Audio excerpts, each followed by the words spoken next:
So we'll get started and see where we go, if you're okay with that. Yep. Yep. So I'll hit record here. So I got my clean audio feed for you. Fantastic. Thank you.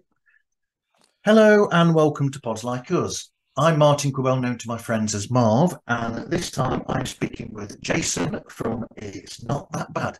Hey, Jason, thanks for speaking today. Martin, thank you so much for having me on, and thanks for squeezing me into the schedule when you could. That's fine. I've enjoyed the quick deep dive into all things. Well, I'm not really going to call them bad films because they're not all that bad. I guess it depends on what your definition of bad is. It's because there are some films where we watch and go, yeah, this is bad, but our whole basis is that the critics are going to say one thing, and critics are notoriously harsh, if you will. It's almost like they take pleasure in finding the most eloquent way of calling a movie crap, and that's not necessarily indicative of the actual movie that they're seeing. Well, I've seen films where people have said that about them, and then I've watched them and I've thought, I enjoyed this in the film, I've enjoyed that in the film, and it's usually the lesser known or the lesser liked, shall we say, comic book related films where I'll find something and I'll think, do you know what? I enjoyed that, and I probably enjoyed it a bit more than the glitz and the glamour of the, shall we say, more well known superhero stuff. Well, I mean, a lot of it depends on the property, and more often than not, we consider what we like to call the weight of expectation. When you think about the first three phases of Marvel films, if we're talking comic book films, everything was really so good except for like one or two. I could pass Thor: The Dark World any day. That's the only Marvel film I think I've fallen asleep to more often than I've watched the whole thing. But, there was it was a newness to the concept. And I think DCEU got a lot of flack for trying to mimic the Marvel method, if you will, by, jumping right into, all right, then we're going to do Justice League, and then Justice League Part 2 and Darkseid right away. It's like, no, let's build it up a little bit. Let's build up these characters, which is why I think, a movie like the first Wonder Woman film and the first Aquaman film got better receptions, and then it started to go downhill from there. There is a weight of expectation, but if you're going to take a look at a film like Eternals and you're going to try and compare it to Infinity War, don't. They are two separate films, and if you allow yourself to take away the weight of expectation that you get coming out of something like Endgame and Infinity War, then you can enjoy the film a bit more. And then also take into the sensibilities. You go into a Chloe Zhao film, you're going to get a beautifully shot, well-acted film, but maybe not the pacing of something like the Russo brothers and something that they would direct. There's, I think, part of the problem, too, when you get franchises like that. You have different directors throughout, and you're going to have different feels for different films. I think that's what Marvel did well in the first part, is that, the Ant-Man films, they were heist films. Captain America, Winter Soldier, and Civil War were more thrillers with a lot of action in them. Bit of espionage. Exactly. You could sit there and say, no, it's a genre film, just happens to be in this universe. And that's kind of what the comic books were to begin with. But I think that's why some of the smaller, lesser known properties are well received, because they're new.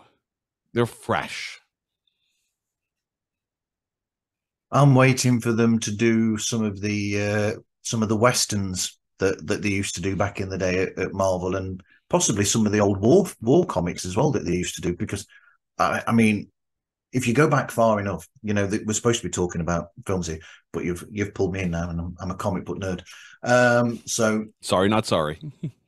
sorry, not sorry. And so if you go back far enough in the history of Marvel comics, timely comics, or whatever, you go far back enough, and the same with DC. You go back far enough, there was a variation there, huge variation. So you'd find that, like I said, you've got westerns, you've got war, like war stories where you've got actual armies, and these weren't related to, for the most part, weren't related to that superhero type of thing, because you also had romantics as well. But so there's a whole wealth of material there, but they just seem to be working on that. And quite frankly, I think you're right. DC were trying to come out of the gate too quickly. And like a lot of people have argued, their better way would have been, in a sense, to have just forgotten the connectivity to start with and pick up what Marvel's missing, essentially, by taking advantage of the wealth of what is out there for them to work with, as opposed to going, right, you've got this superhero, this one, this superhero. We've got to have all of these superheroes in a film, each individually, because film 5, we've got to have all of them together and having a big battle. And that was like pushing it a bit too much. I think, though, you could take a look at the MCU, the Iron Man and on, and that, I think, in itself was a reaction to what they had done in the earlier 2000s, where you had Daredevil and Elektra and Punisher and Ghost Rider and any other movies. There is actually a Man-Thing film that was only released in Australia and only on DVD here, where they had these separate characters in their own little world, and they never crossed. But that was also one of the cool things about comic books, is that occasionally you would have Spider-Man pop into a Daredevil comic book. I mean, even when Marvel had the Transformers, you would see, I think it was like the 3rd or whatever episode or issue of the comic book, there's Spider-Man on the front cover, slinging up Megatron. It's like, you could have that possibility. Part of the thing, though, is that I don't see a way that they could take a comic book like Sergeant Rock and bring that to the movies now. And some of those properties they don't have anymore. I remember I was a huge fan of Rom the Space Knight. It was a short run that Marvel had, and then they lost the property of Rom, and that eventually went to IDW with some of the other Hasbro properties. Marvel's got that character back now, and they're about to, in January of 24, release a volume 1 of a giant omnibus of all the ROM comic books from the Marvel line. I just don't see how you can roll some of those non-Avenger type characters into this world, although they are starting to branch out a little bit. Obviously, something like Werewolf by Night, it's not directly related to the Avengers, and it was great. It was fun for exactly what it was, and I think that's where you can kind of have the middle ground. How they did the Marvel special presentation, right, where you can take a property that you have that in no way possible can tie into the MCU, and yet still do a property for Disney Plus and call it a Marvel special presentation. Yep. I mean, you've mentioned that, and that makes me think of. I mean, that's where I think it works for them with the Disney Plus option, like you said, with the specials, because I enjoyed that, and I even enjoyed the Guardians of the Galaxy Christmas special as well for what it was. I thought that was really good. Whereas the series, they're a bit off and on. They sort of have good ups and then downs and pits, and it's almost like, because they had the restriction with those specials, of you've got to write it and it's got to be within this specific time frame. Sometimes I think you can actually get good quality that's consistent throughout if you've sometimes got that restriction there. Whereas if you say to people, oh, no restrictions, you can write what you like, and you've got a choice between 6 to 9 episodes for the series. It's up to you, and it almost gives them too much free will, and you get you get highs and lows then throughout a series. Well, I mean, it's interesting because, here in Canada, we of course have our own shows that we watch, and we get a lot of American television. And the traditional series length for a show is 22 to 24 episodes of anything that's on like major American networks. Whereas I've always been of the mindset that the Brits have it right. Shorter seasons, more compact stories, and less filler episodes. Yeah. I think, people are hating on Secret Invasion, and I don't get it because I thought it was, through the 6 episodes, it was very well paced. I think with WandaVision, I think it was very well paced. Loki was phenomenal, which I think Loki is still, to me, the best series that they've done so far. But with She-Hulk, it was one of the longer series, but I felt you could have taken out 1 or 2 episodes and streamlined it a little bit. That may have hurt the Netflix series when they had Daredevil and Jessica Jones, which freaking love Jessica Jones. I thought that was the best. Yep. Aside from Daredevil, I think Jessica Jones, especially season 1, was the best Marvel Netflix series.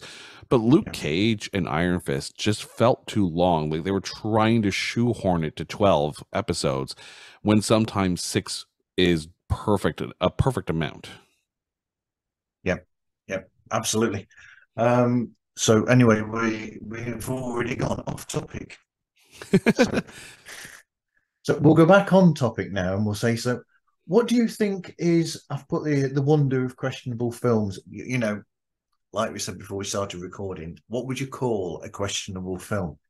I think I've sort of already mentioned in a way that, going with what you said, it's the degree of expectation in some ways and the hype that you've got leading up to films where, when you were talking about on the recent episode with your wife, when you were talking about Cleaner or The Cleaner, you've got that expectation because there's a great trailer that goes with it. And I haven't got a thing to, so I'll pretend that I'm doing this. And you've also got Samuel Beep Jackson in the film, and it looks amazing, but because you've seen that, it's got Samuel L. Jackson, and you've got all these bells and whistles, and you think, oh, this is really going to be such a great film. Recent Star Wars films, for instance, then you think, oh, this film is going to be this good, and you go in with this expectation, and if you'd gone in with no expectations at all, you might have enjoyed the film better because you wouldn't have had that level of expectation. You'd have gone in and you'd have been like, well, that wasn't half bad a film. But because you've got that hype leading up to it, it's not reached that hype level. It's down here a bit further. There are a number of movies where the trailer has completely and utterly overhyped the film. Yeah. First movie that comes to mind is a movie that we almost walked out of. It was The Dead Don't Die. And I remember, like, directed by Jim Jarmusch, you've got Adam Driver, you've got Bill Murray, you have a phenomenal cast in it.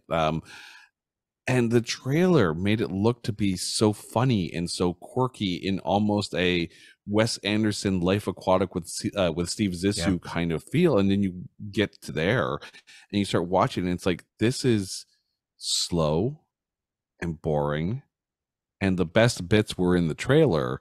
And you're like, at what point does the pain stop? Right. I think with movies, especially ones that were released straight to DVD, there's a stigma, and you can see that with movies that are made by Netflix now or straight to streaming, where there's a stigma to it. Oh, it's not good enough for the big screen. Oh, it's the budget doesn't justify the marketing budget it will require to get people into the theaters.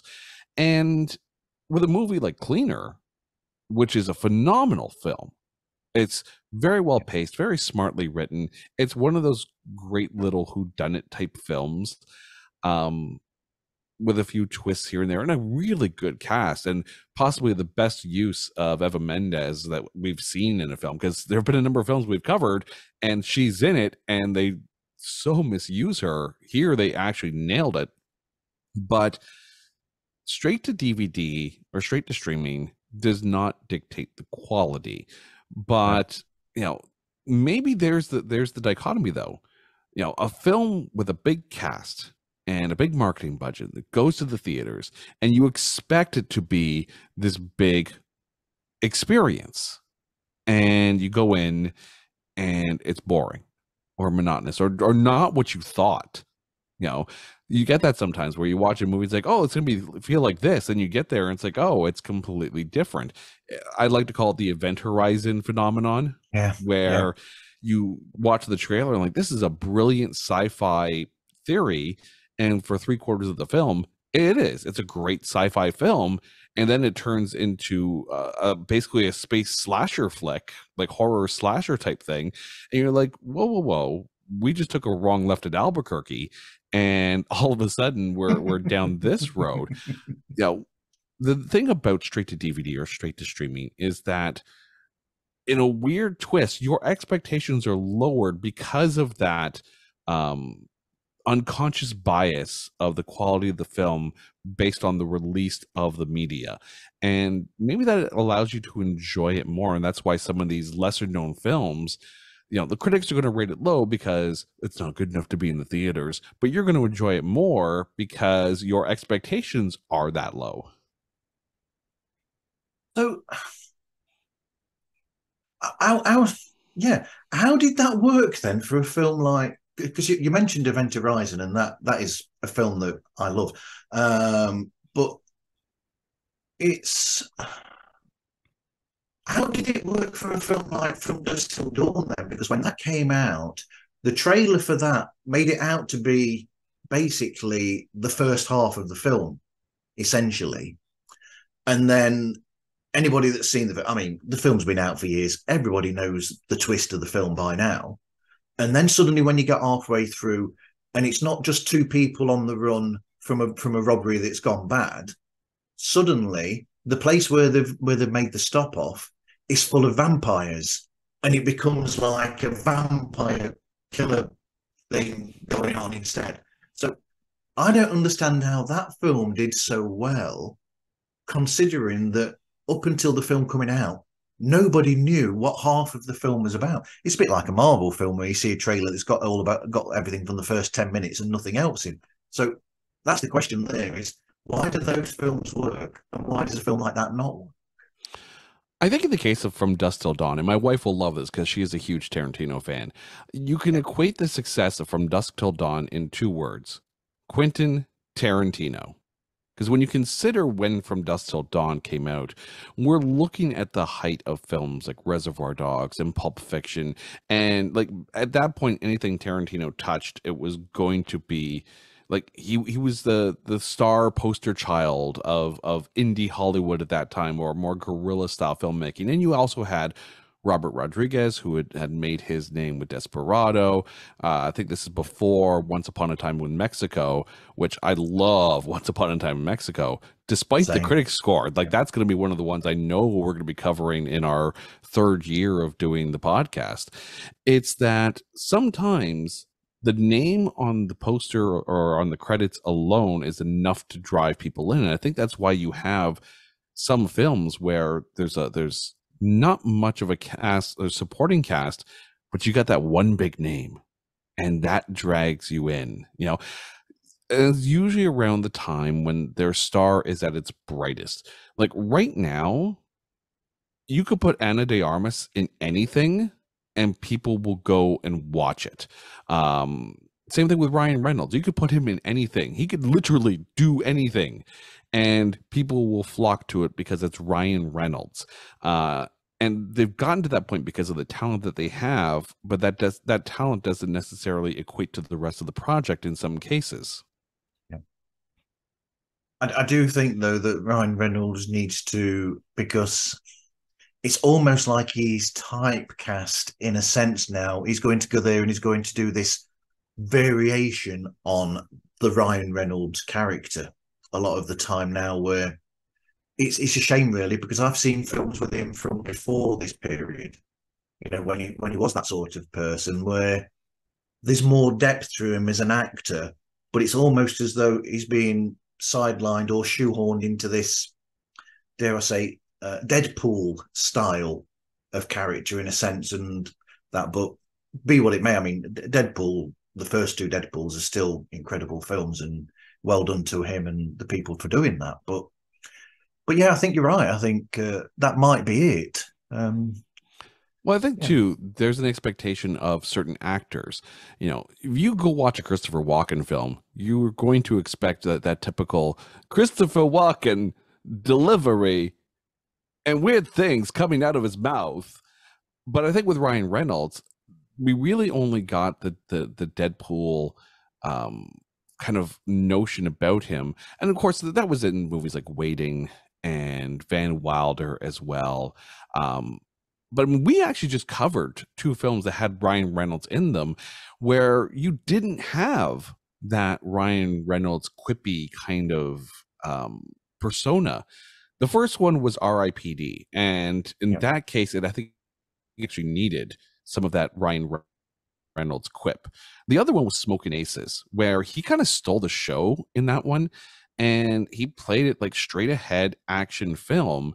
And I think that shows a lot of where his acting talent can be if given the right property. But right now, he's producing a lot of his own things because he has that star power. He has that ability to create vehicles for himself, but he smartly also knows, I'm Canadian. We have to actually praise Ryan Reynolds on a regular basis. It's yeah. actually, it's in the Charter of Rights and Freedoms at this point.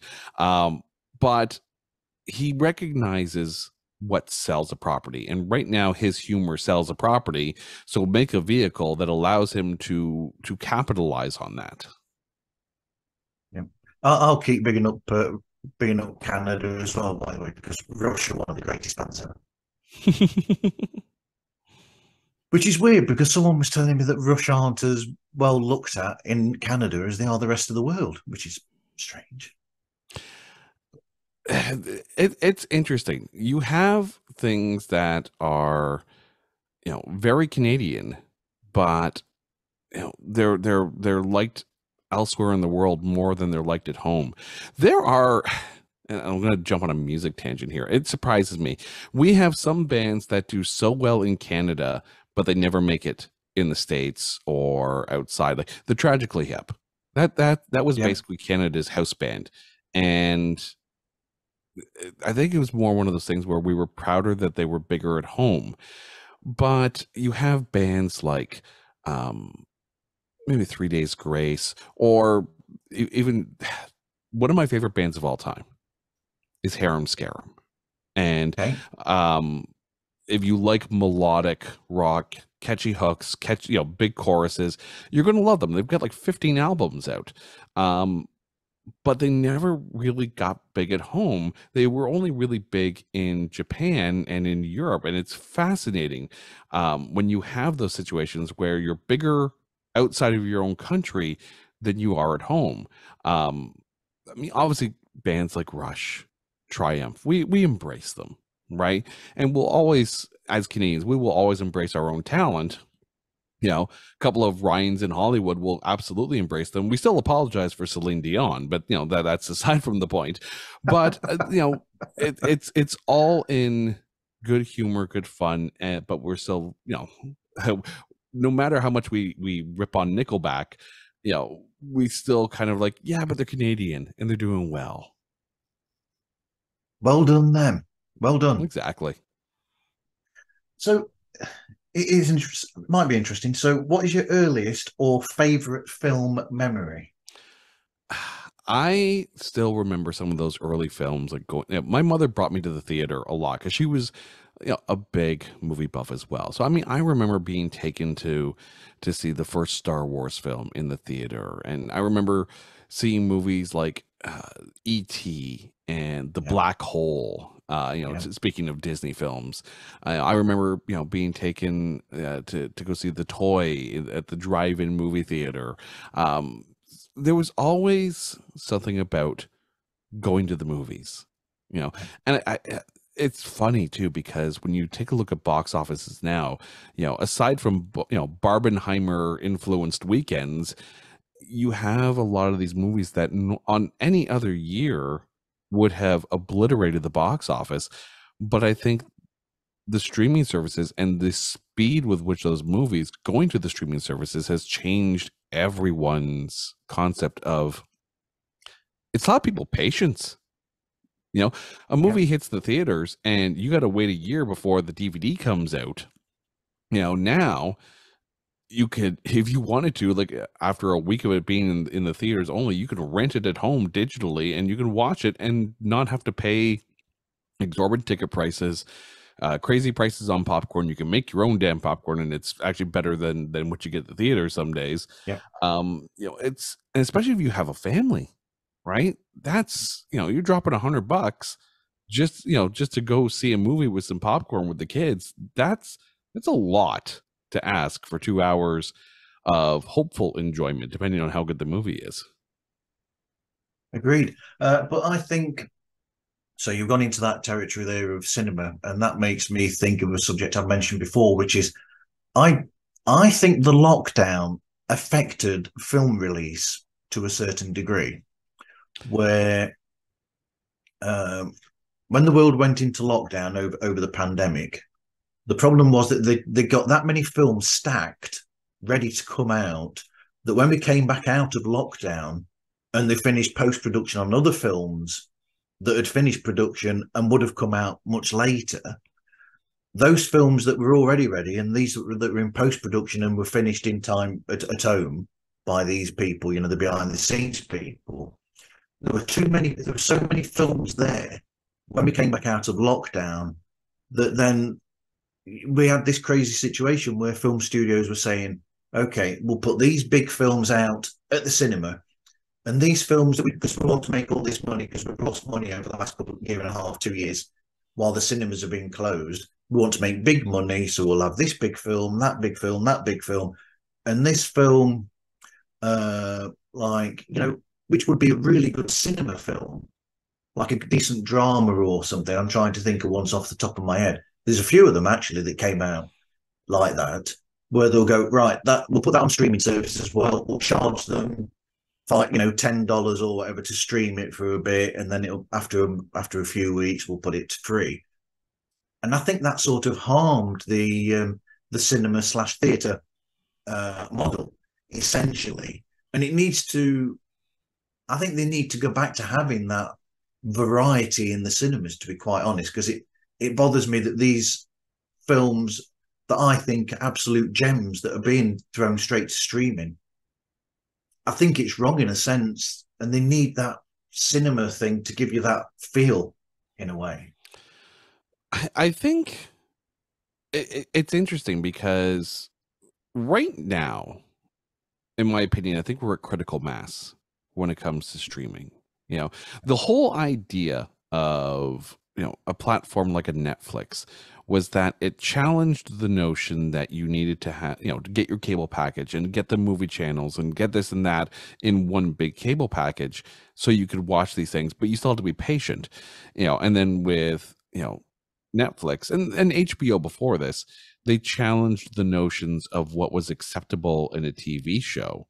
You know, you had shows like True Blood and Dexter and Game of Thrones, which challenged the guidelines of what you could do in a series. You weren't going to get that on ABC or CBS, right? Because you couldn't, because, you know, because of restrictions, right? You can't put, you know, beheadings and orgies on, you know, 8 o'clock p.m. primetime programming. You know, it's not going to cut it, right? HBO, yeah, you can do that.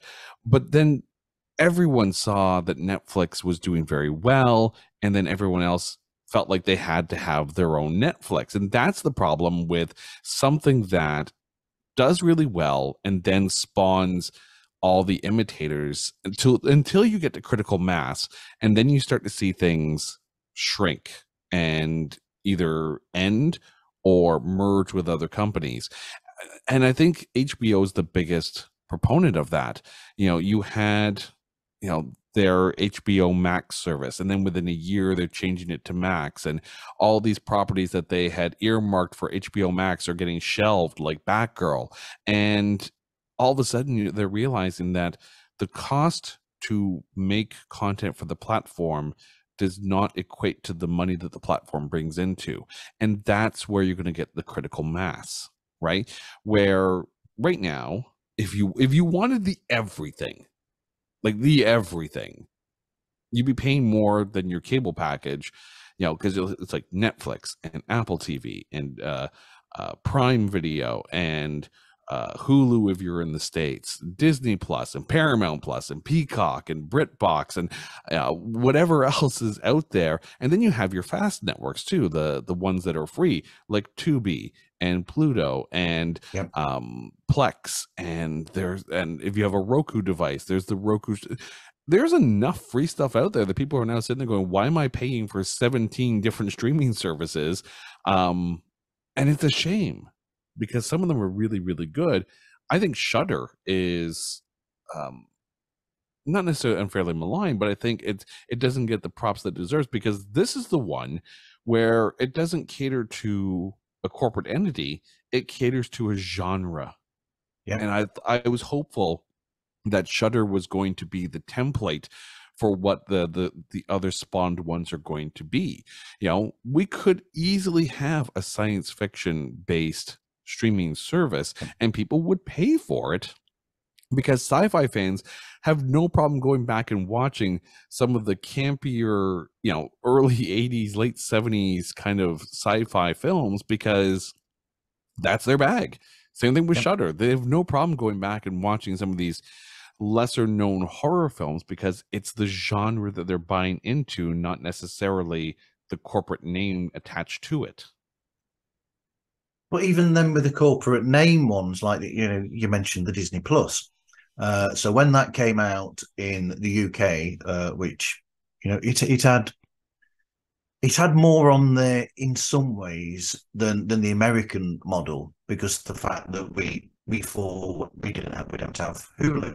So the property that's owned by Disney, when I saw that coming, I thought, oh, maybe we're going to have something a bit interesting here, because I thought, well, Disney have got Disney, they've got Touchstone, they've got 20th Century Fox, got this, got that, got the other, and I thought, wow, we're going to have such an incredible array of things that are available. But then it's sort of like not quite. This bit's where the big question was, oh, we're not going to put that on there, we won't have that on there. And even now it's like there's huge gaps of film. It's like they can't make the minds up whether they want to be open for everything or if they want to stay, we're the family friendly company, or it's like it's almost like I don't know how to explain it. Schizophrenic in a sense. Do we want to be this? Do we want to be that? Whereas I think they should just the whole lot.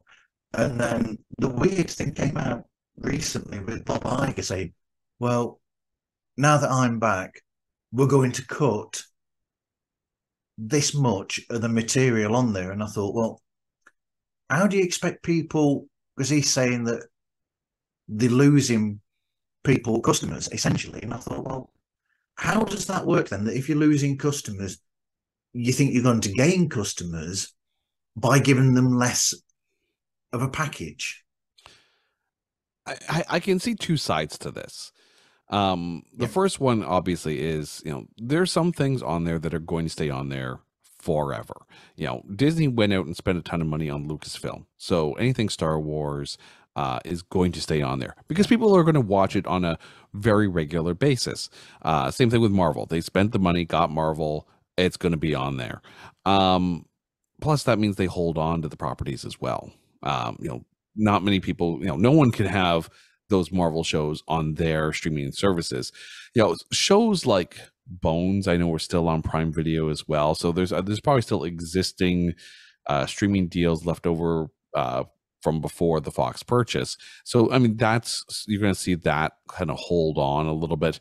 But I think too, there is also only so much server space available to them, because if you need to buy more servers to hold all the content, which is, all the traffic is starting to access at the same time, that's an infrastructure cost that's going to be, you know it's going to make the service, they're going to have to raise the price. So if they lose some of the content that's probably not getting as much in the way of people actually watching it, then Yep. that means you don't have to expand the servers. You can just change the content. But also, the thing with Willow, the recent series, them saying, yeah, well, no, we're going to pull that off, kind of thing.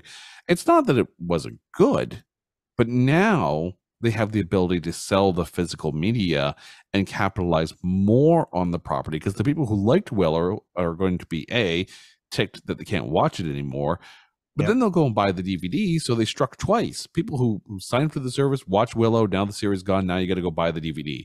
That's why people are so, get your physical media, get the movies that you love on a format that you can watch whenever you want. Music, buy the CDs, because some of them disappear off Spotify every now and then. The services are great when they have what you're looking for, but when you have very, for lack of a better term, esoteric likes, and they're there and then they're not there. There are the number of bands on Spotify where they have every album but the one I'm looking for. Yes. It's, Yeah. and it becomes frustrating because you get like maybe a song here or a song there that were on a compilation, but you don't get the deeper cuts. Yeah. Incidentally, you've mentioned the first thing I watched when Disney Plus came to the UK and I got the subscription, because the first thing that we watched was the film Black Hole, because I remember watching it as a kid and loving it when I saw it at the cinema. And I've always thought that that was one of those films that people, I think, unfairly put down, because I think it's a really good film. Well, it is one of the first PG films that Disney had put out, right up there with another film that we had covered on the podcast, Midnight Madness. And I think the the best thing they did for Midnight Madness was they really kind of took the Disney name off of the marketing and just put it out there as a, Cannonball Run-esque, but still friendly for kids kind of film. With the Black Hole, like, Disney was all over this, and it was a Yeah. lot more intense than I think kids were ready for at the time.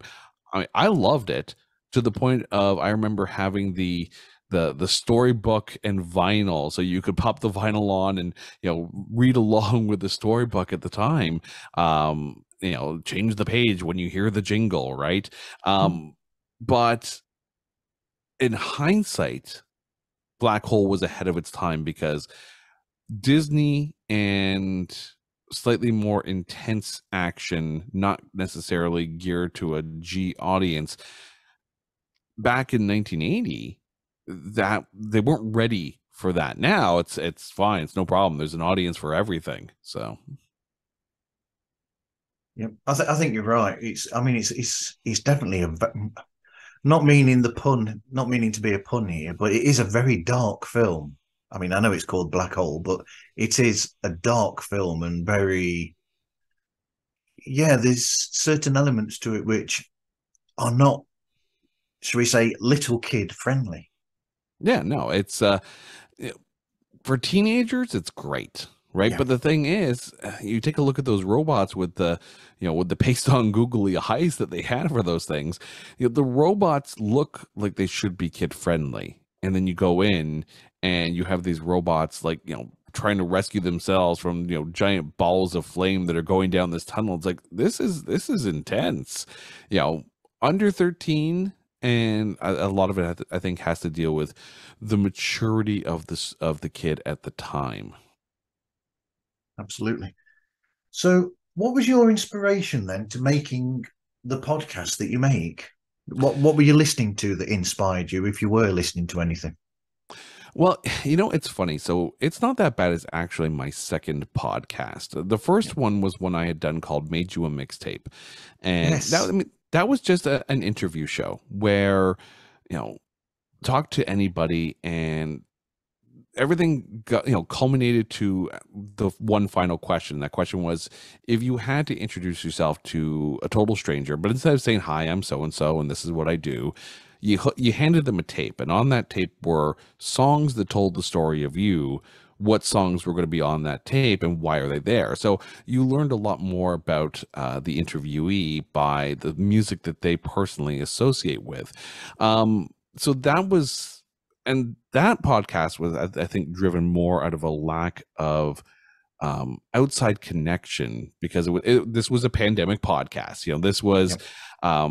because, as I mentioned to you as we were getting ready for this show, I'm in a band, and we were averaging 35, 40 shows a year.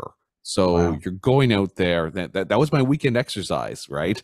You go out there, you play live music for people. You get to talk to them. It's this great energy that you get from playing live, and then everything stops, like just stops.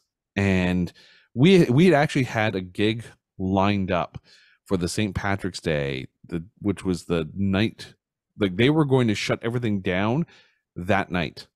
The bars were supposed to close. This was literally the next day. Everything was in lockdown. And I remember, like, we called up the bar and we're like, so I guess we're not playing tonight because you guys are going to have to close at a certain time. And then we didn't play another show for a little over a year. Wow. And during that time, you miss certain things. You miss, I didn't miss going to the office. That was fine. Yeah. I like working from home, but you miss the going out energy and not having that ability to play live and create something, at that level. It's like, okay, I need to do something.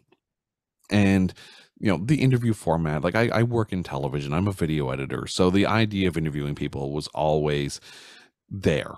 And so I just reached out to a couple of friends at the time who I knew had like interesting things that they did, and I said, let's try something. Let me try this out.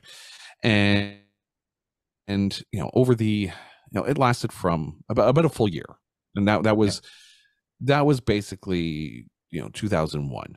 And I had a chance to interview some great musicians and other uh, uh, authors, singer songwriters, other podcasters, and it was it was fun. And during that year, I'm like, I really like this podcasting thing. I'm gonna keep going with this.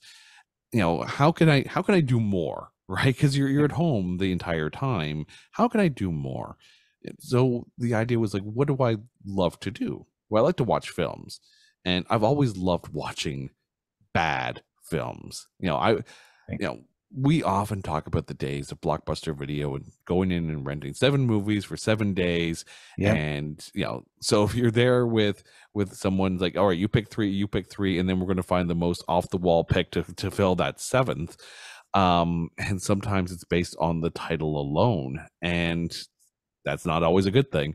But it's one of those things where it allowed you to watch movies that you wouldn't normally watch on a regular basis. um I would never in my wildest dreams have said, hey, I got nothing to do for 2 hours, let's watch Mac and Me. That seems like fun. Right. Not, but when you go in, and there are so many podcasts out there where, and I'm not trying to be dismissive of other podcasts, but there's a lot of podcasts out there where their entire thing is just crapping on films, right? Yeah. Hey, this movie came out, let's talk about it. And it usually devolves into why this film isn't that good or whatever, or being disappointed by things. I think you're seeing a lot of that too with some of the Marvel, getting back to that. But I always like the ability or the thought that even in the crappiest of films, there's that one silver lining, right? It's like listening to an arguably bad album, but there's that one song. There's that one song that you're like, okay, this is a kind of a bop. And so the impetus became, okay, so we're going to watch these films that are lowly rated, Yep. and that there had to be a criteria. It wasn't just us saying, this is a bad film. In our opinion, it's a bad film, but we're going to watch it anyways. No, by linking it in to the Rotten Tomatoes critic score, there was a quantifier there. There's a qualifier there. And at first we were like, yeah, just 50% and under, right? Now we realize that 60% is that it's almost like that college pass, right? Yep. So if yeah, we joke around that if the tomato is green, the movie can be seen. So long as it's under 60%, we'll watch it. And the good thing is we're never going to be without a movie to cover. This podcast could go on for decades, and because every year there's movies that come out that they're critically panned.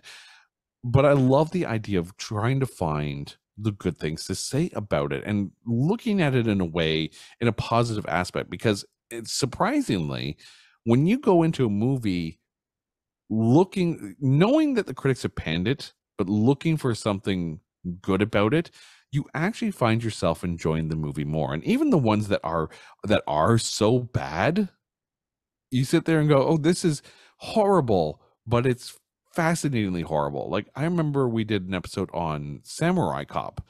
which is such a bad film. Like, it's poorly made, it's poorly acted, it's poorly written, but you find yourself enjoying the unintentional camp quality of it.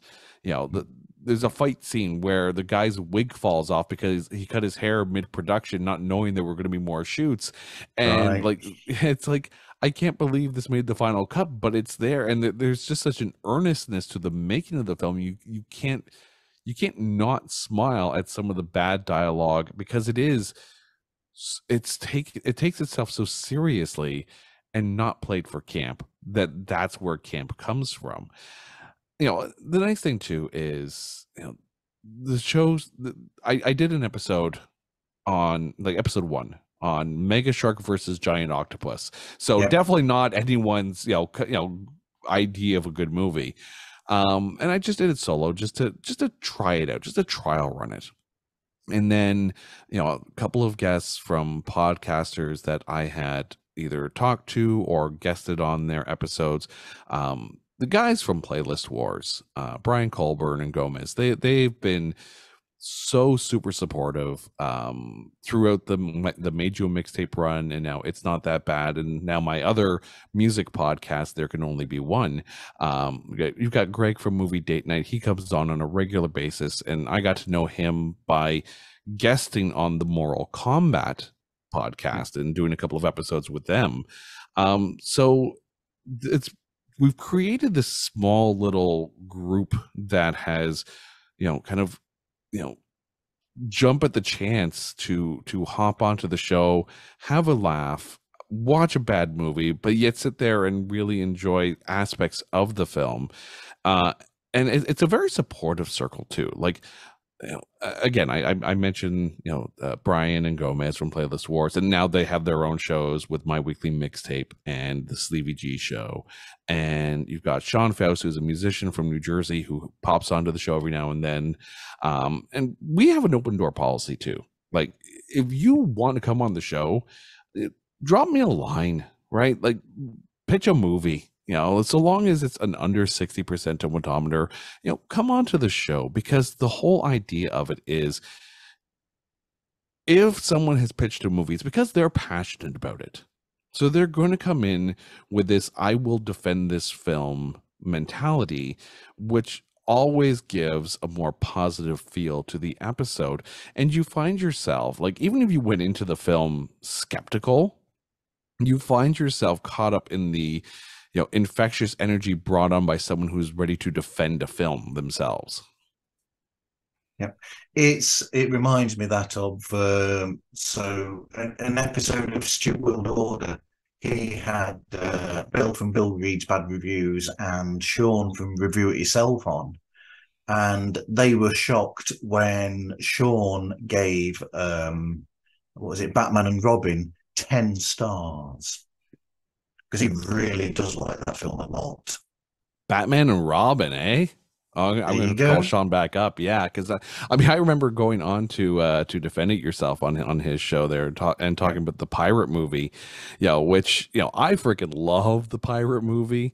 yeah, And he had never seen it, and he went in and watched it. And he's like, "This is gloriously fun, right? It's yeah, it's critically panned, but it's yeah, gloriously fun." But that's the thing, right? Like every podcaster that I have dealt with so far has been um, very positive and very welcoming and helpful. And I think it's because, especially over the last 3 years, we've all lost a little bit of that connection that we had with the outside world. And here you have people from around the world, really, yeah, able to meet in the middle and discuss things that move them. Like we're not a political podcast, and I don't ever want to be a political podcast. Like, even if we talk about a movie where someone has, in the history of their life, gone on to, for lack of a better term, warrant being canceled. Like, anytime Jeffrey Jones is in the film, we actually stop and say, okay, let's pause for a second here. We're going to talk about Jeffrey Jones, but we're not going to talk about what he did in his personal life, because just because he's a horrible person doesn't mean that the performance in the film isn't bad. So we limit the conversation to just the performance in the film. yeah, You can disagree with a musician's political standpoint and yet still think that the song is pretty good. Like, I don't agree with pretty much anything Ted Nugent says these days, but I'll still rock out to Cat Scratch Fever. yeah, I'm not gonna yeah, burn a CD, right? It's you can separate the art from the artist, and that's okay. yeah. Yeah, I should have listened. I wish you'd given me that advice before I did a Beatles podcast recently, because they were talking about Rolf Harris, who is very questionable nowadays. And I avoided joining the conversation, and I feel bad about it, because it's almost as though I felt wrong doing that in a way. And you got the same thing now with, you can reel them off, like the Jeffrey Jones, Kevin Spacey, for instance. Mm-hmm. You've got the same thing there with questionable things with him, but there's no arguing that he was an incredible actor in Seven and American Beauty and films, But yeah, like you said, you've got to separate, when you do these shows, you've got to be able to separate that from the artistic side, essentially. Well, it's like I again, I was listening to one of your episodes recently, and you had on, and I think it was episode 135. I can't remember the name of the podcast that they did, and they were talking about the idea of never meet your heroes. And Yeah, I remember one of the guys was talking about his brother worked in film, and got to meet this guy. That's like, oh, that must have been cool. It's like, no, kind of a dick, right? And then all of a sudden you realize that, oh, you're the way you then look at that actor or whatever might be a little tainted, if you will.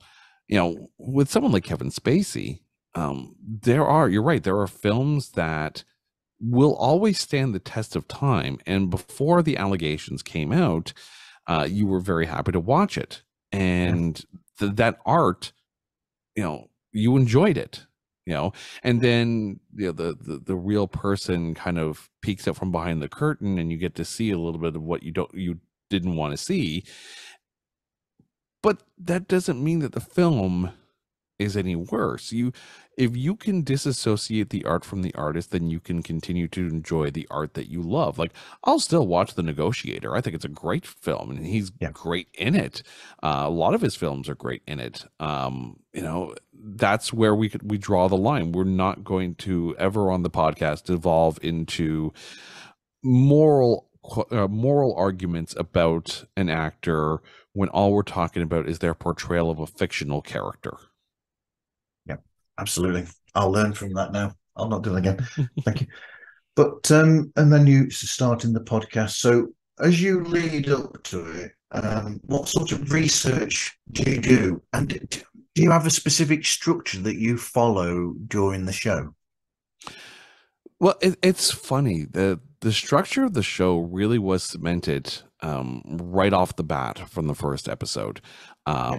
I wanted to have a tease for the show. I wanted to have some little fun little blurb that we kind of geared everyone up before the show music comes in, and then, introduce the guest, talk a little bit, and then we do what we call trailerize. And, I'll admit I'm inspired by Honest Trailers. I like their YouTube channel. But we don't do a starring section like they do. We don't change the name of the movie like they do at the end.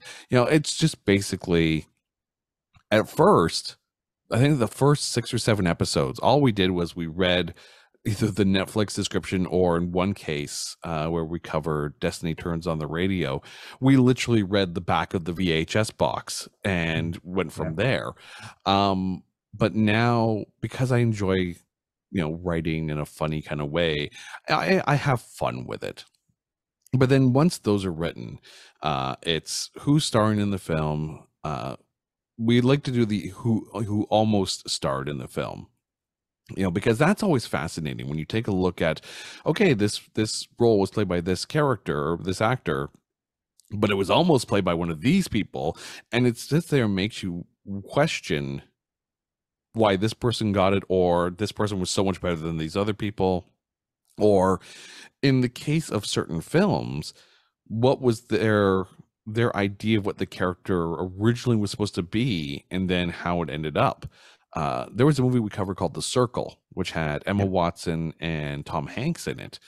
And the original idea was for the Emma Watson character to be played by Alicia Vikander, because if you read the book, The Circle by Dave Eggers, Emma Watson is much more likable than the character she plays in the book. So if they were going to stick to the source material, Alicia Vikander would have been a better choice. But because they changed the tonality of the ending of the movie from the way the book ends, and the main character becomes much more likable, then you want someone like an Emma Watson, who is a really likable actress. But then it's a lot of, the research itself is based on who's in it, who made it, what was the budget, because sometimes the budget is fascinating to look at. And then, the Razzie Awards or the Stinker's Bad Movie Awards, or sometimes like actual accolades. And, it gives you a background of the impact of the film before you get into talking about the film, and then we just break it down, and we go through actor by actor, and then we talk about certain other things that are important to the film. When we did Tron Legacy, we had to talk about the Daft Punk soundtrack, because it was such a big part of that movie that made that film as good as it was. There was one film we did, The Immaculate Room, where I think my MVP was actually the cinematographer of the film, because you're basically shooting this in a blank white room, so you don't really have much to work with. But the DOP on that film made that film so freaking good. And that's that. We get to kind of tee up some of the creatives behind the camera at that point as well, because sometimes it's them that make the film that good. And then really it's, you boil it down to who is your MVP, because that's always fascinating, because 3 people can watch a movie and they can have different takeaways as to the best part of that film. So whoever, they choose as their MVP, it might not always line up with myself or anyone else on the show. Yeah, I mean, you touch on it in your show a lot. I mean, you even mention it in the trailer, that there are people behind the scenes. People have worked hard on these films, and in a sense, just writing them off is almost sweeping aside all the hard work that they've done, in a way. And you look at these films, and like you said, some of these films, you watch them and you think, there is no way that film warrants as good a soundtrack as it's got, or as good cinematography as it's got. You'll watch a film, you might watch a some people might see it as a lesser Western from back in the day, and people might watch that. So you watch it and you think, oh God, well, they're a bit wooden with the acting, the dialogue's a bit on the duff side or whatever. But and then you go from that, and then suddenly it'll pan out or it'll zoom out from the cowboys on the horses. You'll zoom out from that to the vista, and you'll think, bloody hell, that's amazing. That cinematography and how they've caught like Yosemite or somewhere in the background or something. You think, where the hell did that come from? Oh, absolutely. I mean, people will sit there and rip on The Last Jedi, but when you take a look at the cinematography on that island that Luke is on, I guarantee you, anyone who went to watch The Last Jedi sit there going, I would really love to visit that island, just see what that island is like. Or even, the scene where they're on, like, I guess what's like a salt world, because, the ships are flying and got the red dust kind of like visually. It's a remarkable visual to see on the big screen. And, part of it is kind of, I'm a video editor by profession. So I have, I've been behind the camera in one form or another since I was like 13 years old. So, and I'm not going to say how old I am right now, but it's up there in years in working in TV in one form or another. And I have an appreciation for directors and cinematographers and audio designers and composers. I'm a musician as well, so I can completely appreciate and kind of get sucked into the soundtrack at times. And I've never worked on a big film. I've worked on smaller productions, but I've never worked on a big film. And I know the passion that goes into making these projects, even films that don't end up going anywhere. It doesn't negate the work put in by the people behind the camera. And I'll never be as good an actor as the people that we see on our screens. I'll never be as good a director as the people behind the lens and making those visuals. Maybe one day I'll get to edit a film. I don't know. That'd be nice, but I'll never be, until I get practice, I'll never be as good as some of the editors that put together those films and really make sense out of, the notes on the paper and the different takes on camera.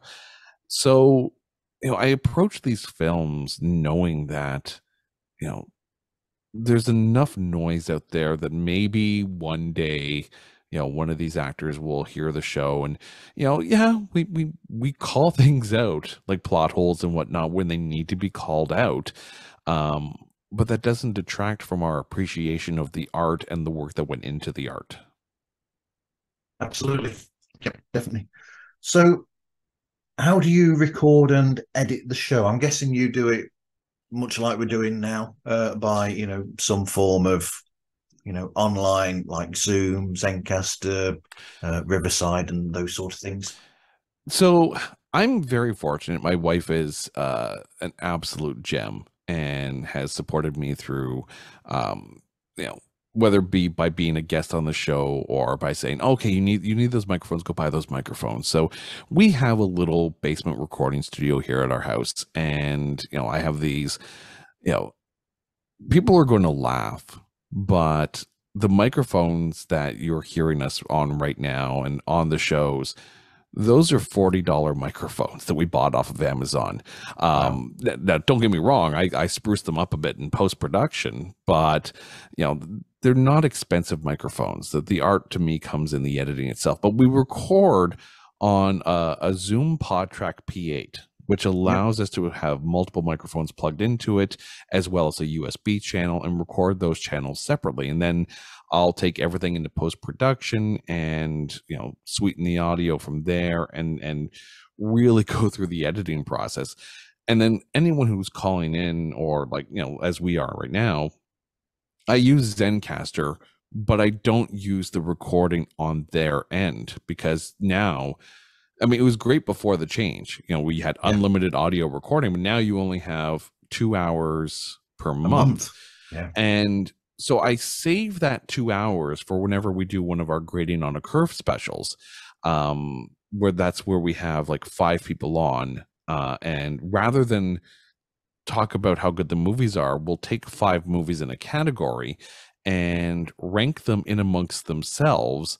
So the first one we did was superhero films. Yep. But the movies we talked about were Superman 4, The Quest for Peace, and Catwoman, and Elektra, Jonah Hex, and Green Lantern. No one is ever going to say that Jonah Hex was their favorite superhero film of all time. But in that group of 5, it might rank, something's got to rank number 1. So, and that's always a fun one. We have a lot of laughs during those specials, but that's where I save that 2 hours of recording. So I just record the channels on my board onto an SD card, and then I pop that into Adobe Audition. Bit of a spoiler here, but you will be hearing my opinion of the film Jonah Hex in an episode of Stu World Order coming up, but I don't know when it is. The strange thing about Stu is that he records his episode so far ahead. So we recorded it, I think, in June, or it might have even been May. And he says, "Oh, this will be coming out late October, beginning of November." I think that's when it's coming out. But yes, I got to talk with him about the film Jonah Hex, having watched it for the first time for that. First, that is planning goals. Like, shout out to the podcast that, you know, I'd love to get to the point where I have that much advanced recording like taken care of, because then you can allow yourself to, you know, take the week or 2 vacation and then not have to cram to make sure that you have those releases put out. I mean, you know, with any creative content that you put out there, the goal is consistency, right? And you know, that's why with the new podcast, There Can Only Be One, that's bi-weekly, because, you know, I can take 2 hours, watch a film, and then spend about an hour and a half putting all my notes together, and that's fine. You know, with There Can Only Be One, the whole idea of that podcast is to go through an artist's entire studio discography and make a playlist of the best songs, but every album has to be represented, and you can only pick one song per album. So in some cases, you're listening to 15, 18 studio albums, and, you know, then doing all your notes after that, after you've made your playlist. You know, some artists, it's fine. I just recorded Led Zeppelin as an episode. You know, that's only 9 albums. You know, so that's not that hard to go through, and those albums aren't necessarily that long. But then you get, I think the second episode I did was Tom Petty, and that's 18 studio albums. You know, because we also did the Mudcrutch albums as well, because he was on those albums, and that's a lot of music to listen to. And I'm not just gonna take a look at the track listing and pick, you know, the big song. I'm going to listen to the entire album, and because sometimes it's a first listen for me, especially on artists where, you know, your knowledge of their songs is the hits, you know, the radio plays. But I love deep cuts. Sometimes those deep cuts stick with me. Sometimes it's easy. It's like, yeah, I know that album. I've listened to that album a million times. I know exactly what song is on there. We did an episode on Metallica, and I didn't even have to think about the Black Album. Like, yep, that's that one right there. But yeah, no, it's it's that consistency. So for Stu World Order to be able to have episodes recorded that far in advance, that's a testament to smart planning and good podcasting at that point. So, you know, I've never had the chance to talk to the Stu World Order podcast, but they have my complete and utter props from here. So yep, Stu's whole thing is a comic book film, and it's so he got me to pick 3 different films, or well, he didn't. He got me to pick 3 numbers, so you don't know what those films are until he comes back to you with what 3 films they equate to, and it's always changing as well. He'll randomize it every time. So when he's had one film already picked, the numbers get changed around. So and then so I picked three films, and that's the one that I chose out of the three. Famously, I've had three questionable films, shall we say, twice. Both times I've been on, because the time I was on before that, I did Teenage Mutant Ninja Turtles 3, Turtles in Time, when they went back in time to, to feudal Japan. That was fun. But yeah, so it's interesting. But then he'll say, no matter what the film is, you've got to come out with positives and then whatever's negative about it. So he says, even if it's a great film, so if it's a film that's universally panned, you've still got to come out with some positive for it. And if it's a film that is universally raised up there as a 5-star film by most people, you've still got to come out with something that's a bit negative, even though it's tentatively that way. And then he'll pick a subject, a topic that goes with the film as well. So it made it interesting, that's for sure. I need to start listening now, because that sounds like a ton of fun.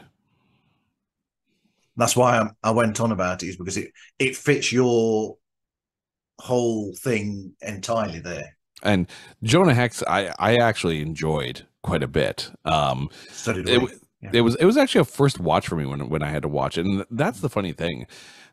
Some of the films that we cover, we've watched it ad nauseum, and because we love it, and that's when we take up our pitchforks and defend the film to the death. But some of them are first watches, and especially when a guest comes on and they pitch a movie, it's like, I can't believe I've never actually watched this. Like, I can't remember who came on. Sorry, it was the Dragons of Genesis podcast came on, and we talked Empire Records. And as much of a music fan as I am, and a musician, I had never actually watched Empire Records. I'm like, I can't believe I've listened to the soundtrack countless times, never watched the film. Right. So recording and editing. So then you've got the music and the logo as well. I mean, it's a damn sight better than my attempt at doing a make do logo, because I couldn't remember what yours was. So if you look at the picture I've got for you there, that's supposed to be a video cassette in the top corner. That is a really bad DVD.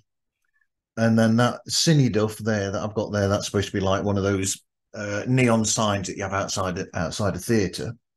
And then the television there as well with, what is it, douche pictures I've got there. And it's just me trying to be humorous there. But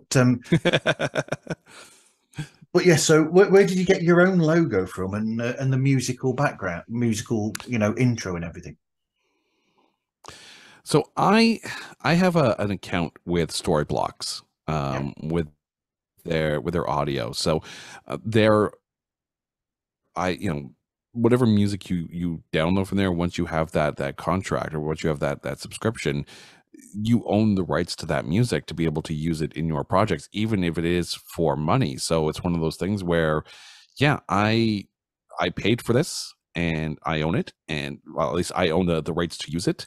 So even if a track that's on, like, say, a free library all of a sudden becomes no longer free to use, they can never come back and say, oh, by the way, now you owe us this much money. No, I've already paid for this. And because I do a little bit of freelance work on the side, this is kind of a business expense for me as well. So, it just, it works out well. And then with the artwork, I went to Pixabay, which you have free pictures that you can get there, and found a film strip picture, a little bit of film scratch on it, and then I just popped it into Photoshop, colorized it a bit because it was just black and white and shades of gray then, so added a bit of red to it and just the font over top of it. That's it's a simple enough logo, and the name of the show is right up there on Front Street, so it's easy to recognize exactly what's going on. And then with the different episode icons, I've basically got that film strip as a border, and just take a bit of the movie poster to fit into the square. So when it's on Spotify in your car or on your phone, you can see the bit of the movie poster in the framing with the title of it on there. So it's simple. You know, I'm not a graphic designer, but it gets the point across, I think. I think so. And I mean, yeah, what more do you need? I mean, it's definitely a positive show, that's for sure, because you know it is looking at the positive in films, and I do like that about the show a lot. So, arranging the guest, do they just flock to you, or do you have to put out a call every now and again? I'm very fortunate that there's a number of recurring guests. The majority of the shows feature my wife, who loves watching a bad movie as much as I do, and uh, she and I got together in broadcasting college. So this Okay. is something that we both studied how to make shows and do audio and the like. So this is this is something that she and I grew up doing, not necessarily in a podcast format, but at least, aimed at television. And this is a way for us to enjoy the same hobby together as well. And then, as I mentioned before, there's a recurring list of guests that come on. Gomez is going to come on, Greg is going to come on for movie date night. I also teach at a broadcasting college, so I tell my students that if they want to maybe get some reps or just to have fun and talk about a movie, they're more than welcome to come on to the show and pick a movie. And really, it's I love when other podcasters come on, because they know mic technique and it sounds good. Yeah. But I love, especially when you have podcasters from different parts of the world, because you're going to get different takes on things. People are going to see movies very differently, or sometimes like with the movie Legend, it's like, which version of the movie did you see? And you get those different perspectives on it. And uh, the fact that podcasting allows the ability for those shows to be heard literally around the world, and to be to be able to get guests from the UK, from the States, from wherever. And that's fascinating to me. Yep, I agree with you. I find this exactly the same thing. That is fascinating. That is. So here we go. The bit that I made up while we've been talking, that you know about. So I don't. You're starting to make me wonder whether written this one out correctly. Top five. What about what would you say are the top five films that you think people in general, are not looked down? Well, they're not looked at well by the majority, but you think you really enjoy yourself? Ooh, yeah, I have very select choice in films. Okay. The first movie I'm going to put on that list, I know it's so poorly reviewed, but I can't help but laugh hysterically whenever I watch it, is Kung Pao Enter the Fist. It is so completely out there, but yet the concept is still brilliant. Taking these old films and superimposing himself into these films, very much like Steve Martin did with Dead Men Don't Wear Plaid. But then taking that concept and putting it into the martial arts 1970s vibe of those films. And it's just so out there. It's just so weird. And the jokes are completely asinine. But every now and then you want that. Every now and then you just want stupid fart humor. Yeah. And I enjoy that. I love that film, and I will defend that film to its dying day. There was a movie that my wife Carrie and I saved for the 50th episode. We wanted to make that episode special, and that was Repo the Genetic Opera. Okay. This is a film that we saw the trailer for it on a DVD that we had rented from Blockbuster. So that's how you get introduced to a lot of different films. Yeah. And you know, here you have a rock dystopian science fiction opera Okay. starring Paul Sorvino, Anthony Stewart Head, Alexa Pena Vega, Sarah Brightman, and Paris Hilton. And it's so good. But it's also like, this is the film that we realized was kind of the litmus test for our friendships, and that if you watched this film and you liked it, you were kind of our people. And if you watched it and you said, what the hell is this? They might run, or we might run, one of the two. But the music is so good. And Anthony Stewart Head is absolutely phenomenal. Like, I know there was the musical episode of Buffy the Vampire Slayer, but I didn't realize just how good a voice he has. And like, hold that DVD up high. Like, it's I really truly enjoyed it. I've Other got an album of movies, his. right? Ah, movies that are really like, there's so many of them. Tron Legacy. Yes. I think Yep. I I personally think Tron Legacy is better than the original. Um and Yeah. Yeah. yeah, I know the that's the initial take, but there was something about Tron Legacy, because it wasn't just a movie about a guy trapped in the video game and having to fight his way out. Yep. It was world building, and you all of a sudden had a hierarchy in on the grid. And you know, instead of making a 2 hour action adventure, you had a 2 hour launch point for what could easily be a franchise. And then it did actually lead to the Tron, I think it was Tron Insurrection, uh animated series. Yep. I That enjoyed that was series actually. It's so What I good. saw of, what I saw of it. Yeah. Speaking of Disney Plus, Yeah. you know, that is, it's such a good series, Yeah. and built on the world building that was done in Tron Legacy. I don't know what they're going to do with the new Tron film that they're planning, but remains to be seen. Okay, Out of we interest, talked. I'll just thank everybody that puts torrents out there so that I was able to watch that, because it was never available in the UK. That Right. series. We talked about Marvel movies Yep. earlier. I have one of those weird likes of the first Punisher film with Thomas Jane and Yeah. John Travolta. Yeah. Um, I have parts of it I don't like, but I thought Thomas Jane was a fantastic Punisher. Like, he had the tonality of Frank Castle down pat.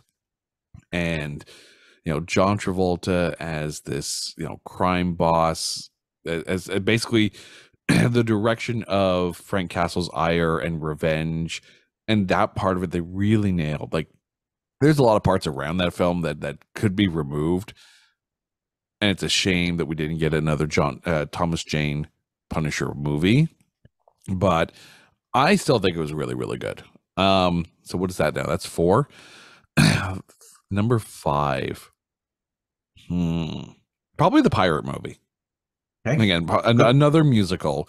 And if you want to hear me, you know, wax on probably for way too long about that film, you can go listen to the Review It Yourself podcast. But there was just something so genuinely fun about that film. And that was one of those movies that was on the movie channels like in the early 80s a lot. So it was campy. It was the songs were catchy. It's based on the Pirates of Penzance, loosely based on the Pirates of Penzance, with some really bad 80s numbers thrown into there.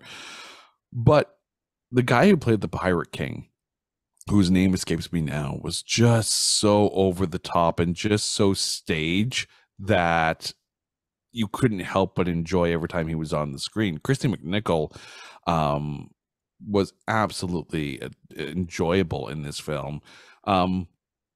And it's fun. It's a tonic.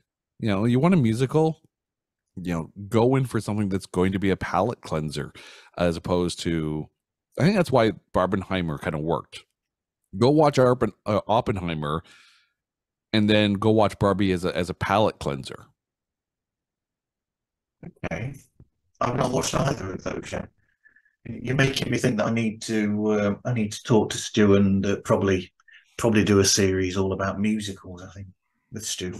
Oh, call me up for that one, because I got some musicals to talk about. Because my favorite film of all time is a musical, which is, but it's a film that's universally seen by many people as a great film, which is Singing in the Rain. That's my favorite film of all time. The thing with musicals is it's a lot of it depends on the musical taste, right?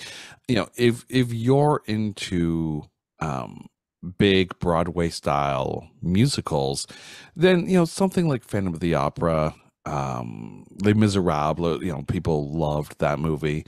That's kind of like the bread and butter. But then you get musicals that are more like Grease, right? Yeah. Grease is a great movie. Grease 2, not so much.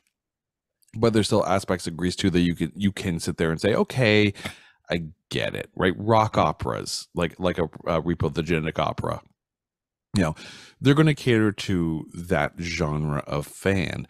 And there are some films out there that may as well have been a musical. Like, we have an upcoming episode for our 2-year anniversary, which will probably be out by the time this episode comes out, on Howard the Duck. And at times we're like, it kind of feels like a musical time, because every now and then a song will come in and the lyrics are directly related to what the character is feeling at the time.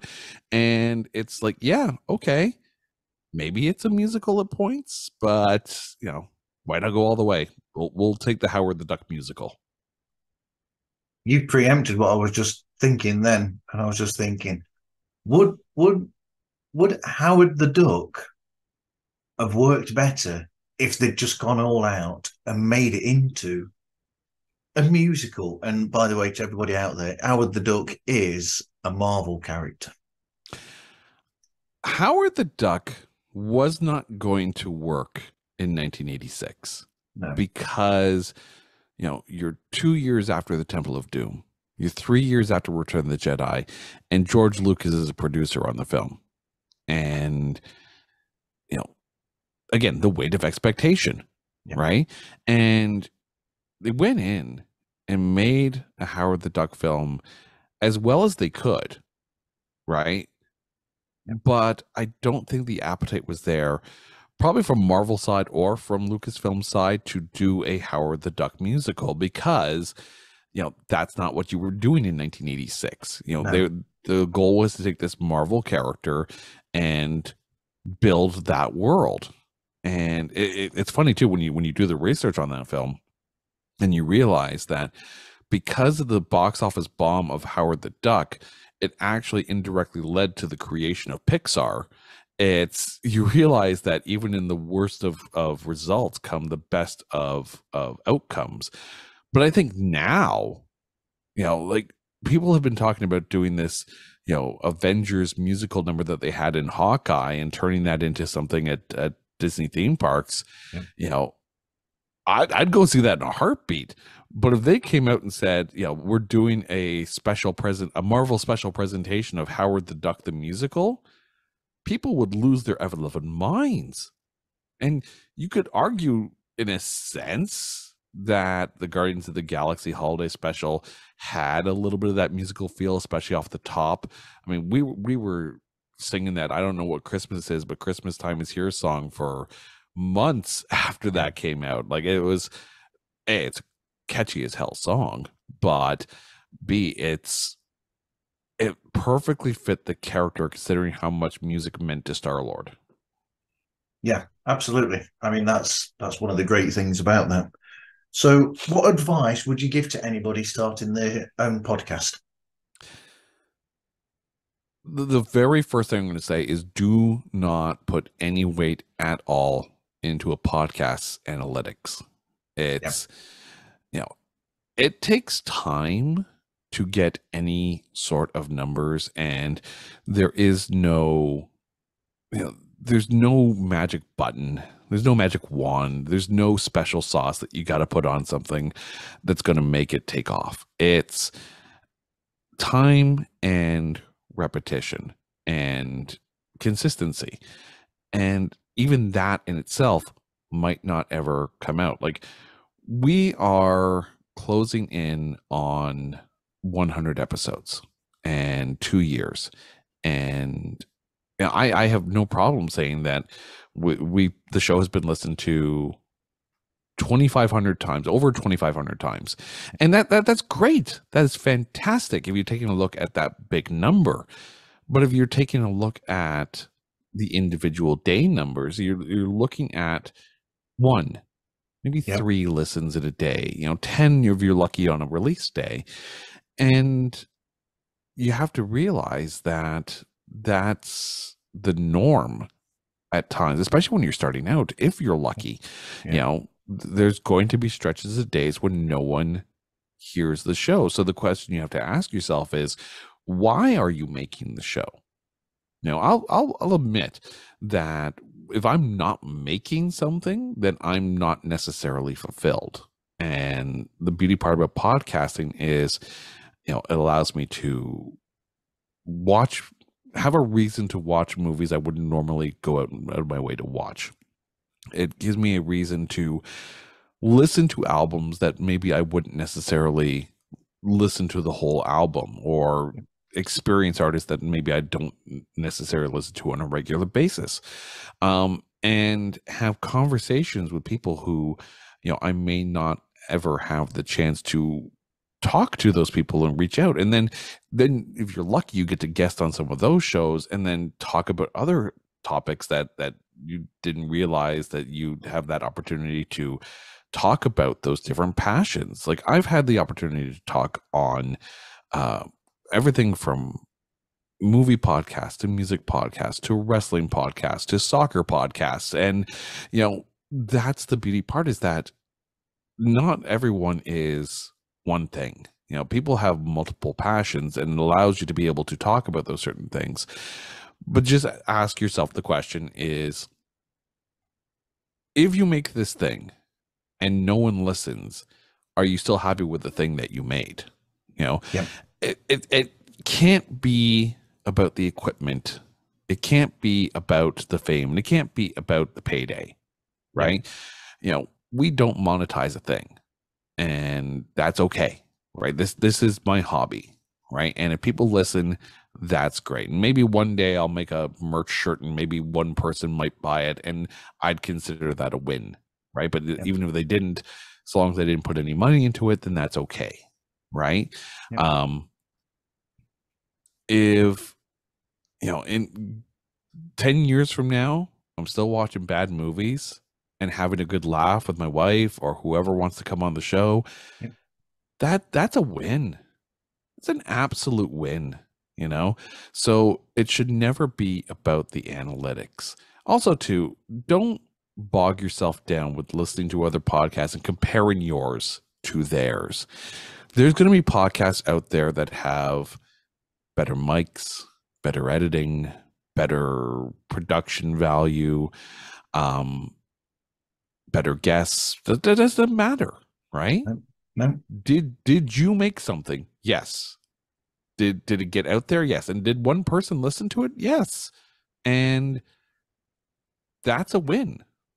One of the podcasts I listened to when I first started podcasting, and it was David Tennant does a podcast with. Yes. And I love that show. More so in its simplicity, right? It is literally exactly what the title is. David Tennant does a podcast with. Yep. Right? And the episodes, each episode is someone that he has either worked with or in some cases just happens to be fascinated by. Like, obviously David Tennant, his episode with Michael Sheen, people are going to tune into that because Staged has been the greatest thing that ever hit television, in the last 3 years. Still waiting for season 3, by the way, here in Canada. So if David and Michael can kind of get on that and get that show over here, that'd be real nice. I'm sure he's listening. Right. Of course he is. Right. But the depth of the conversations, and especially the episodes with Billy Piper and Kristen Ritter, those were phenomenal episodes because there was just such a comfort in the conversation. And the other podcast I'm going to mention too is Brian Colburn's podcast, My Weekly Mixtape, because the thing with his podcast is that, in execution, it's simplicity. It's two people putting together a 20-song mixtape based on a subject, and you go back and forth and you're trying to kind of match tonality and a feel, and this is how you would make a mixtape. But the thing is, when you're listening to the show, and this is the beauty of his podcast, and I've told him about this before, the beauty of his show is that when you're listening to the episode, even if you're not involved, you find yourself playing along. You're sitting there, and as the person's trying to figure out what song they're going to put it on, you're literally thinking of songs that you would put on the mixtape yourself. That's it's a simple concept, but for him, it involves something that he loves doing, which is talking about music, based on something that he loved doing, which was making a mixtape. Yep. And when you're passionate about something, no matter who's listening, your energy is infectious to the listener.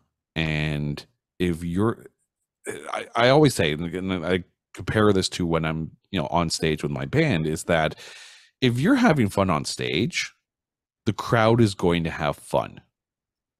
If you're having fun in the conversation, the listener is going to enjoy the conversation more. It's just, it's a give and take of that infectious energy that comes with it. So, don't worry about the numbers, worry about having fun. That's the be all end all of it. Don't compare yourself to anybody else, and don't needle yourself on the quality of the podcast audio at first. Yep. You don't need a $700 microphone in order to be able to make a podcast. You can do it with something on Amazon. You don't need a super expensive audio board and super rig and racks with compressors and the like. You don't need to spend money on studio rental time and going to some place and having them record it for you. If you have a decent enough microphone and a computer that can record it, maybe whether it be through OBS or Audacity or whatever free software that you can get, you can turn that into a podcast. And if you're passionate about what you're talking about, people are going to listen to you be passionate about it. Podcasting is about, it's about passion. These shows are made from passion. They are listened by people who share that passion. Absolutely. So, I mean, I was going to ask you actually what podcast you listen to, but you've just done that automatically. I kind of jumped ahead of the game, didn't I? You did, but you're used to being a podcaster after all these episodes. Incidentally, I actually put a list together just as a thing yesterday because I was talking to somebody else who does, what is it, Death Is Not the End, and his is about picking songs for the, if you could score your life, what would you pick? And I actually did pick, just not seriously, but I just picked 8 songs, and as a just to get a response to this. So they include Marillion, Queen, The Zombies, Rage Against the Machine, Anushka Shankar, and others. Huh. Marillion right off the bat. I kind of like that. I mean, I'm a bit of a prog guy myself, bands like Dream Theater and Queensryche. So, you throw something from Marillion in there and yeah, I'm kind of on board. Okay. I will say it's the song No One Can. Oh? Because, so the importance to that is, I mean, I hate to say this, I've got to rush because I'm down for doing an episode of somebody else's show now. But so it's because when me and Louise first met, Me and My Other Half. It was a song that was around at that time, and um, I don't think Louise is much into the progressive rock scene as such, which is why I was surprised because she had the cassette single of it, because back then we had cassette singles, and she had the cassette single of that, and it was sort of like I was already a fan of Marillion from back in the days with Fish, and it was just a song that, because I like Marillion a lot anyway, and then Louise liked this song. It's just a song that binds us in a sense, if you know what I mean. It's got that sort of thing to it, which is why it would have to be on there because it's an important song for that reason. I have a song that's similar to that, and I'll keep this quick because I know you've got another podcast record coming up there. The first episode of There Can Only Be One, we covered Anthrax, one of the big four of thrash metal. And the reason why is because Anthrax, there's a certain song from Anthrax that is literally the reason why my wife and I are together. Let me tell the story here. So we were both in broadcasting college, second year, and I'm in the edit suite, and I'm trying to teach myself this new computer editing system, which was like one of the first versions of Avid. So to teach myself this, I tossed this short little Anthrax song called Cup of Joe. It's off the Volume 8 CD. It's like $1.50 at most, maybe only 40 seconds. And it's all about screaming about, I need a cup of coffee. And I just put some visuals on just to teach myself the process. And she sticks her head in the door. And she says, is that Anthrax? Like, this is a deep cut of Anthrax, like deep cut. And I turn around and I look at her and I said, and then I'll apologize if you know, for swearing here, but I'm quoting directly here. I said, you like Anthrax? Fuck, marry me. 2 years later, we were married. So that is, you know, like, so that song, Cup of Joe, that is, you know, what basically started my wife and I going out and becoming a couple, and then eventually getting married. And, you know, that is so many years down the road. But that's the reason why we picked Anthrax to cover on that music podcast, is like, yeah, who else are we going to start with? Absolutely. So where can people find you and get hold of you then, Jason? I'd like to say that you can find us on Twitter, but right now I'd have to say that find us on X, I guess, the platform formerly known as Twitter. So on Twitter, I'll say it anyways. Screw you, Elon. You can find us at Not That Badcast, or you can find the There Can Only Be One at Only One Cast. On other social media platforms, it's just at Not That Badcast, including Spoutable and Instagram. You can also go to our website, notthatbadcast.com, and I'm going to start blogging a lot more because this Twitter X thing is becoming a lot harder, I guess, because people are bailing now, because who knows what's going to happen with it. But that's where you're going to be able to connect with us, send us emails, find out what's coming up. And I want people to reach out. We're going to put movies out there that we want to hear what other people think about those films. It shouldn't just be two voices talking about it. You know, get your comments in, because as a podcaster, I'll say that makes our shows much more fun when we have listener comments. Yep. And it's a well put together web page as well, where you've got all the links there to, wherever you want to find them. If you want to find them anywhere, all the links there on the opening page. It's got details of latest episodes, so you can go there to find the episodes that you're after of each show.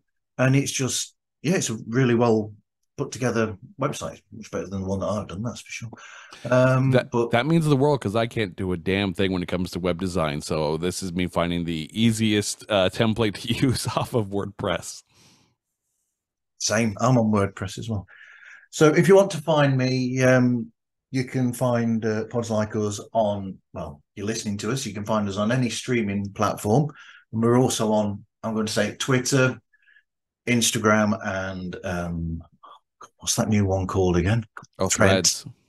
On Threads as well. And you can contact us through podslikeus@gmail.com. If you want to go to the website, themarvzone.org as well, to find any strangeness from me, then that'd be great. Anyway, thanks for speaking with me today, Jason. Oh, my pleasure, man. Thank you so much. Thank you very much. And thank you, everyone, for listening. And hope you listen again to another episode of Pods Like Us.